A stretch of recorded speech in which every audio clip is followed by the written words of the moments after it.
é o tema da economia colaborativa. Sempre me incomodou muito aquela situação de você estar no trânsito engarrafado e ver que em cada carro você tinha somente uma pessoa, que o porta-mala daquele veículo, às vezes grande, estava vazio, né? E que aquilo poderia ser melhor aproveitado. E aí, exatamente juntando, né, esse espírito, esse conceito da economia colaborativa dessa oportunidade que o comércio eletrônico gerou de demanda de logística, sobretudo a logística de última milha, né? E a gente vai falar um pouquinho aí o que a última milha se transformou recentemente com o fenômeno, né, do varejo, do ship from store, né, dos varejistas começarem a vender online os seus estoques que estão não no centro de distribuição, mas na loja física mais próxima do consumidor. E aí se escancarou a deficiência de, num país de dimensões continentais, você ter um único operador de última milha com capilaridade, com abrangência nacional. Então, assim, esse fenômeno que os americanos, né, que são muito bons em nominar fenômenos, né, os americanos chamaram de crowd shipping, nós começamos antes de se criar o conceito e esse nome, né? A Eu Entrego, ela é uma ideia que começa a ser desenvolvida em 2016, né? Então é muito antes, né, da invenção dessa expressão crowd shipping, né? Ela foi inventada por um professor da Universidade de Illinois, né? Chicago é uma das referências mundiais em crowd shipping. Mas a gente, antes de saber como é que isso ia se chamar, a gente já acreditava que usar carros de passeio com não profissionais de transporte, ou seja, com pessoas comuns, para realizarem última milha no seu caminho ou como uma fonte de renda adicional, era uma oportunidade grande para a gente como negócio, mas, sobretudo, para os nossos clientes como alternativa. E aí, obviamente, a gente observou esse fenômeno mundo afora, né? Sempre que você compara qualquer coisa com a China, é muito difícil, né? Mas o ano passado eu tive na China e vi com os meus próprios olhos lá os crowd shippers da JD fazendo entregas same-day em algumas horas, e isso só é possível por uma malha de mini CDs, né? Mas, sobretudo, por tecnologia que conecta, né, através de aplicativos, né, milhões de chineses a uma entrega, né, que é feita por um valor que também é intermediado pelo aplicativo. A Europa também se tornou um expoente aí no crowd shipping com cases bem bacanas. E para a gente uma consolidação dessa ideia foi a Amazon, né, ter lançado em 2017 o Amazon Flex, que é exatamente o que a gente acreditava de conceito para Eu Entrego, que são pessoas comuns, não profissionais de entrega, né, realizando entregas de última milha para a Amazon, né? E aí a gente tem essas fotos que são bastante ilustrativas, né? Um cidadão comum com o seu carro lá cheio de entregas. Eu estava acompanhando a palestra anterior, né? Com toda aquela organização nos gradios, nos pallets. Quando você vê esse porta-mala aí, chega a dar um nervoso, né? Mas enfim, acredite se quiser, tem uma metodologia, tá? Os pacotes que estão ali na ponta do porta-mala são os primeiros, os que estão lá no banco, no outro banco, existe um pouquinho de inteligência na hora de fazer o pick-up. E a imagem de baixo, para a gente, ela é simbólica, né? Que é um centro de distribuição da Amazon com uma doca dedicada a carros de passeio. Aí aparece uma das primeiras diferenças, né, comparado ao nosso negócio aqui no Brasil, que obviamente nós não entregamos com Honda Civic e Corolla, né, mas dado que os carros nos Estados Unidos são muito mais baratos do que os nossos, né, hoje eles têm essa condição. O que a gente acabou descobrindo na nossa caminhada, né? E aí, continuando usando expressões de impacto, né? Mas que no final precisam de um pouco de tradução, né? Nós nos tornamos um omni-enabler. Por que um omni-enabler? Os grandes varejistas, eles criaram recentemente um KPI que, se você pegar aí os calls de Magazine Luiza, Via Varejo, enfim, os varejistas tradicionais, eles criaram um KPI que é o percentual omni do varejo, ou seja, quanto da minha venda online passa por uma loja física. E isso é muito legal, né, Edu? Porque há 4, 5 anos a gente ia a eventos, né, fora do país, NRF, Shop.org, e as lojas físicas estavam condenadas à morte, né? E passados 4, 5 anos, as lojas físicas se tornaram uma grande fortaleza logística, né? E por isso que os varejistas começam a medir esse percentual de vendas, né? Percentual de omni, de vendas online que passam pelas lojas físicas. A gente sempre desconfia, né? A gente tem um pouquinho mais de experiência quando algum dito especialista mata alguma coisa, né? A gente viu aí a TV ia matar o rádio e não matou, né? O rádio mais forte do que nunca hoje nas redes, na internet. Depois a internet que ia matar a TV e na verdade a internet foi para dentro da TV, né? E essa talvez tenha sido mais um erro, né? Que especialistas há 4, 5 anos diziam que a loja física iria acabar, que tudo seria online.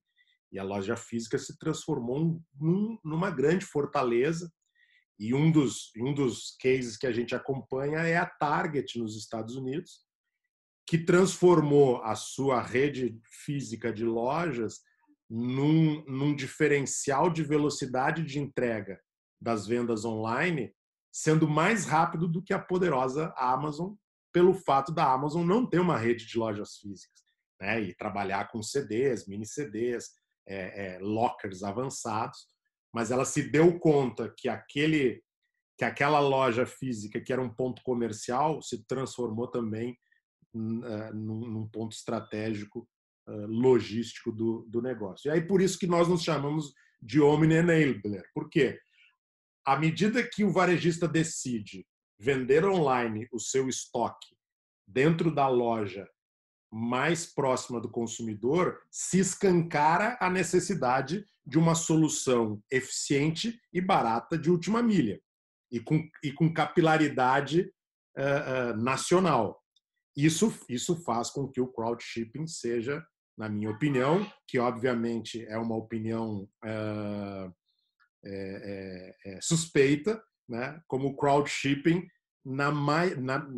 talvez na única solução economicamente viável de você ter milhares de cidades atendidas numa única plataforma, num único fornecedor, fazendo última milha.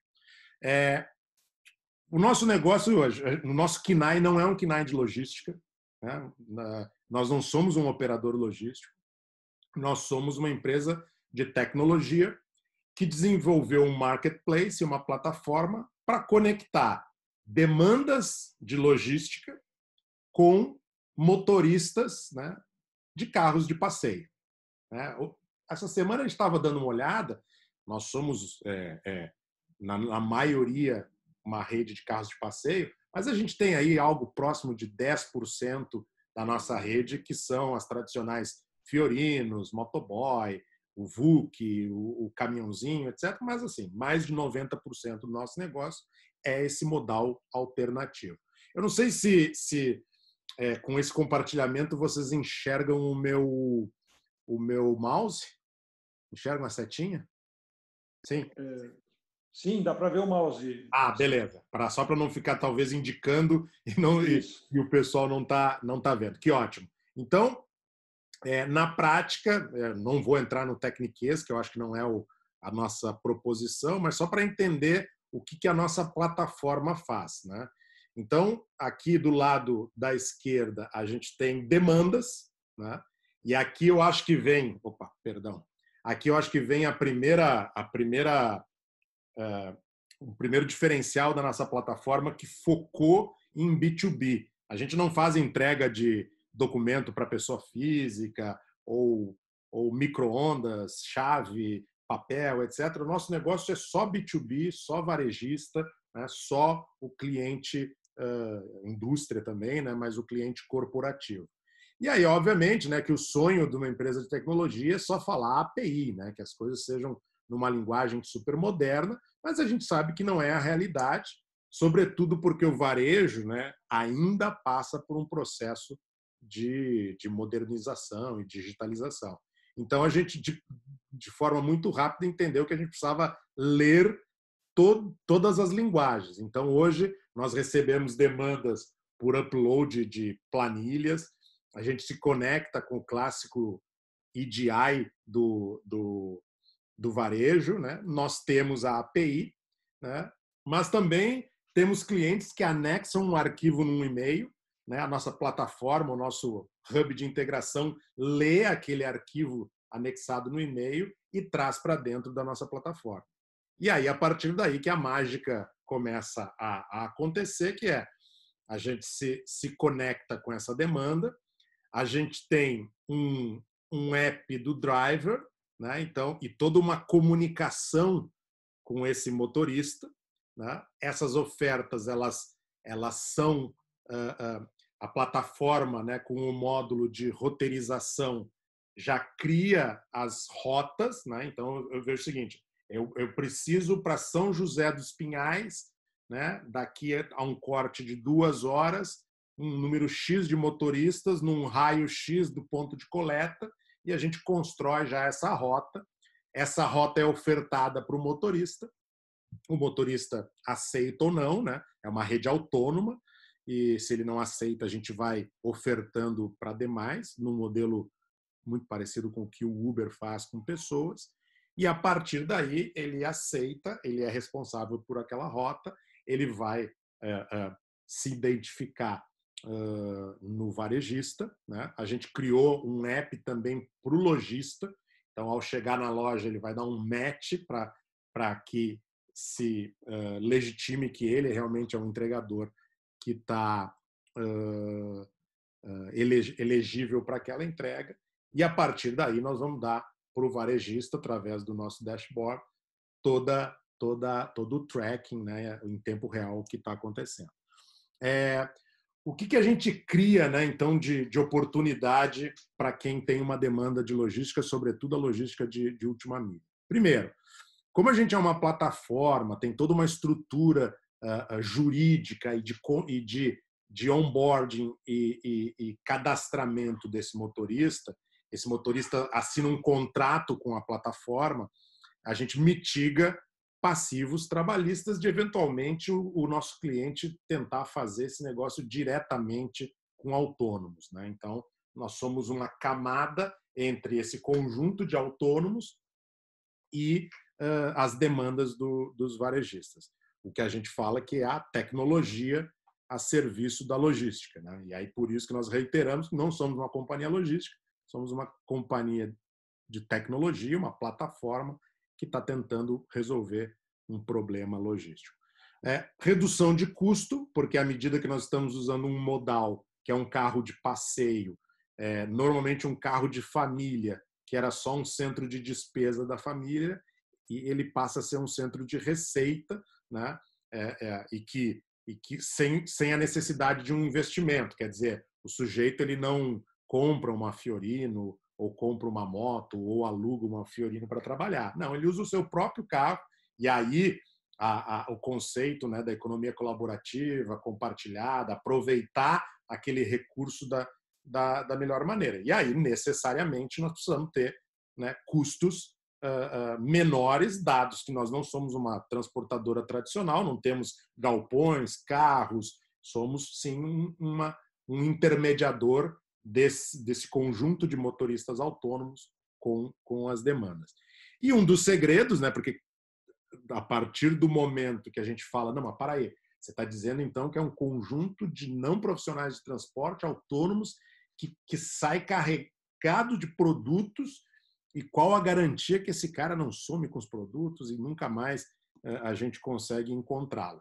Bom, por isso, né, nós somos uma plataforma tecnológica, que a gente tem um rigoroso processo de aprovação desses entregadores e, obviamente, nós garantimos a carga que a gente carrega. Então, hoje, você citou, né, onde nós nos conhecemos, lá na Via Varejo, a gente sai carregado hoje com celulares, computadores, enfim, produtos de alto valor agregado, e temos alcançado as menores taxas de furto e roubo em comparação aos modais tradicionais. E aí tem um conjunto de explicações, né?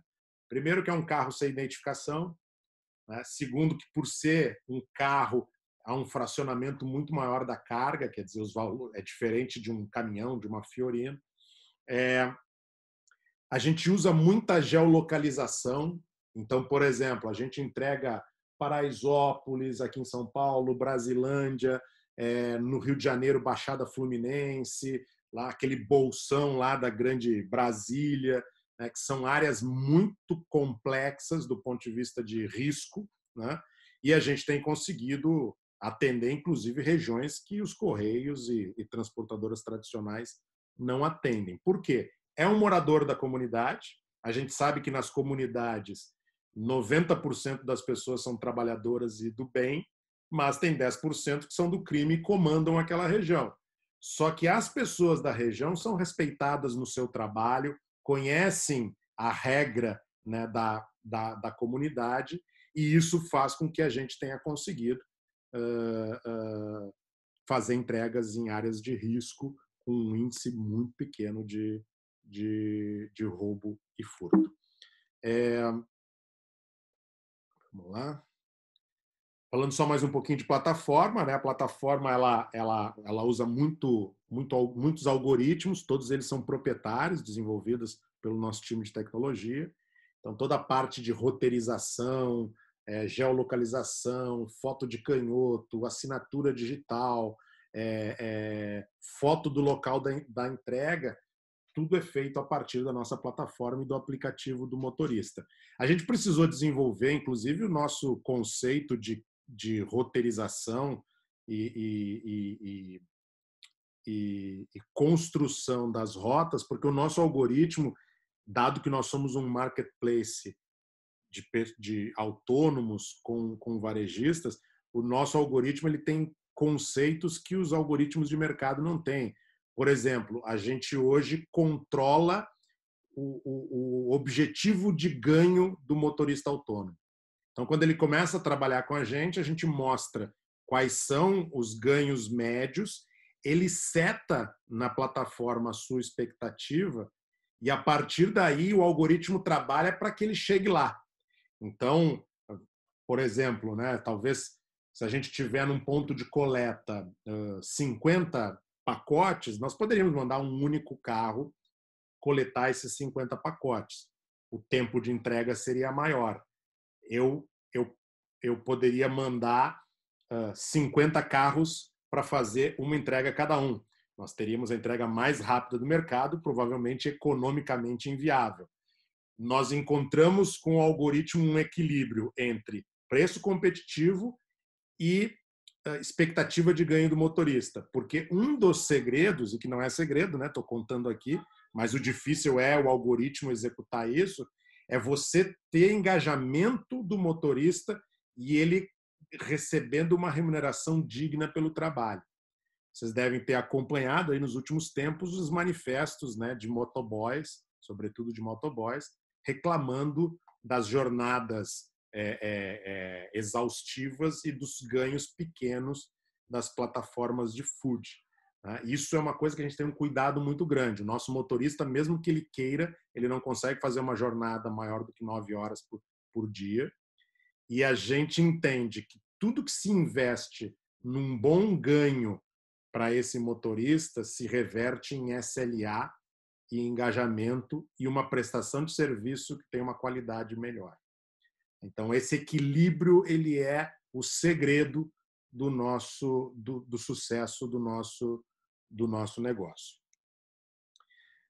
Chegamos, né, no ano de 2020 com muitas expectativas. A gente tinha lá 120 mil entregadores cadastrados na plataforma em todos os estados brasileiros. Já tínhamos realizado mais de 2 milhões de entregas nesse modelo de crowdshipping.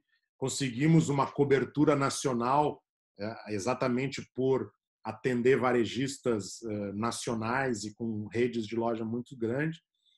E aí chega, né, para a gente, em março, a pandemia, o lockdown, né, a quarentena, que é um teste de fogo para o nosso negócio.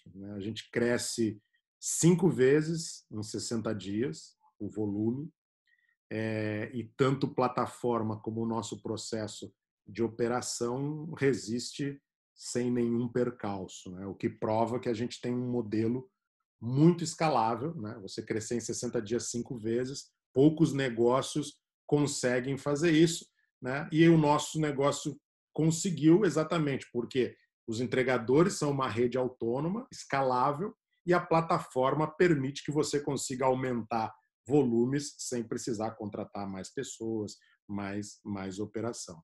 Então, o ano de 2020 ele foi muito importante porque ele provou e acelerou uma crença nossa nesse negócio. Nós tivemos em maio o pico desse crescimento de 5 vezes. A partir de maio, a gente experimentou um platô, né? Quer dizer, a demanda ficou lá em cima. E agora, a partir de outubro, nós estamos voltando a ter um outro degrau. E novembro e dezembro, Black Friday e Natal. A gente imagina que vai terminar o ano aí crescendo, em comparação ao ano passado, entre 7 e 8 vezes. Né? E que nos faz estar muito satisfeitos aí com o negócio. Se fala muito hoje, né, modernamente, de negócios com propósito, né, e a gente tem um propósito, né, o nosso propósito é trazer para o mercado uma alternativa de modal de última milha, mas a gente tem um propósito social também de gerar trabalho e renda para milhares e milhares de brasileiros que estão desempregados e acabam fazendo do seu carrinho de passeio numa fonte de renda. Por isso esse nosso cuidado que a remuneração seja digna, e a gente chega no ano de 2020 muito satisfeitos, porque a gente, se nós não tivéssemos preço competitivo, nós não teríamos conquistado as grandes marcas que a gente conquistou. A gente tem um nível de engajamento do motorista muito alto e a gente encontrou esse ano o equilíbrio sustentável do negócio. Então, até 2019, nós vínhamos investindo, né? A gente dava prejuízo, ou seja, tudo que a gente recebia dos varejistas, a gente repassava para o motorista e ainda tinha que tirar do bolso mais um pedacinho. Era a nossa aposta nesse modelo.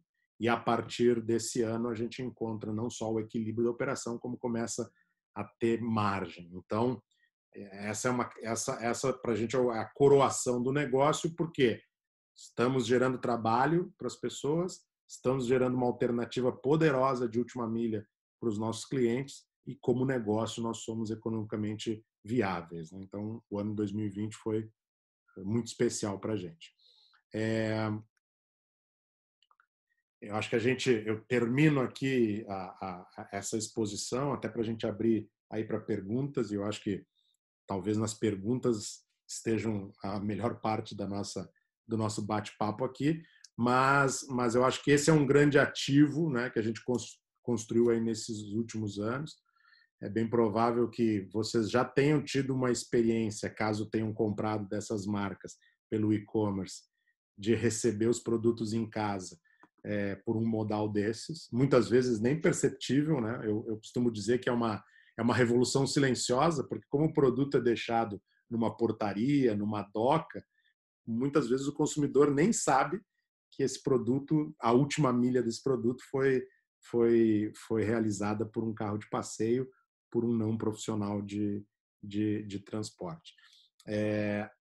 Só para terminar, então, para a gente materializar isso que eu estou falando, essa aqui é uma operação do varejista Bemol, do Norte, isso aqui é uma operação em Manaus, e aí não é ship from store, né? É saída de CD mesmo, e a foto é muito ilustrativa, né? O caminhão ali como modal tradicional e esse exército aí de carros de passeio que fazem as entregas do comércio eletrônico. Esse aqui é um mini hub de um cliente de cosmético, né? E aí, acredite se quiser, esse pallet inteirinho entra nesse carro popular. Uma característica bem interessante do negócio é que normalmente são duplas, né? O que faz com que a agilidade na entrega seja maior, né? Então, aqui é um casal que faz entregas junta com o carro da família. Então, isso aqui também é a materialização de uma família que estava no desvio do mercado, né? Tinha lá o seu carrinho conquistado em algum momento, e aí pega esse carro e transforma na principal renda da família. A pandemia acelerou muito o setor de grocery, então a gente está fazendo muitas marcas de mercado, né? Então aí à esquerda vocês veem, dá para ver que é uma caixa do Pão de Açúcar, né? Então uma parte das entregas até 150 itens sai da loja mais próxima e são entregues com motoristas autônomos.